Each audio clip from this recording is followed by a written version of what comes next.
KTM நானுங்களுமா. So simplification டாப்பிக்லேருந்து இன்றைக்கி ஒரு சம்ம எடுத்துகிட்டு இருக்கோம் பாருங்கள். அந்த எண்ணை நமக்கு என்னன்னே தெரியாது, அதனால நம்ம எக்ஸ்ன்னு வச்சுக்கலாம். ஸோ என்ன சொல்லியிருக்காங்கன்னு பாருங்கள்.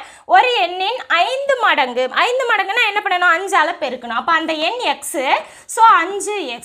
இதிலேருந்து என்ன பண்ணணும் அப்படின்னா அதே எண்ணின் 1/5 பங்கை கழிக்க, அப்போது -1/5 பங்கு எக்ஸ். ஓகேங்களா, அதே எண்ணோட 1/5 பங்கு கழிக்கும் போது என்ன கிடைக்குது அப்படின்னா 48ன்னு கிடைக்குதா. ஸோ இப்போ என்ன கண்டுபிடிக்கணும், நம்ம எக்ஸ் என்னன்னு கண்டுபிடிக்கணும். பாருங்கள், இது கூட மல்டிப்ளை பண்ணுங்கள். 25x - x / 5 = 48ன்னு கிடைக்கும். இந்த 5 ஈக்குவேஷன் கிராஸ் பண்ணால் மல்டிப்ளைல வரும். இங்கே பார்த்தீங்க அப்படின்னா 24x = 48 × 5. எக்ஸ் மட்டும் நமக்கு வேணும். இந்த 24 ஈக்குவேஷன் கிராஸ் பண்ணோம் அப்படின்னா டிவைடட் பைல வந்துடும். ஸோ அடித்தா அப்படின்னா 2 டைம். ஸோ 2 × 5 10. அப்போ அந்த நம்பர் என்ன, 10. ஆப்ஷன் சி தான்.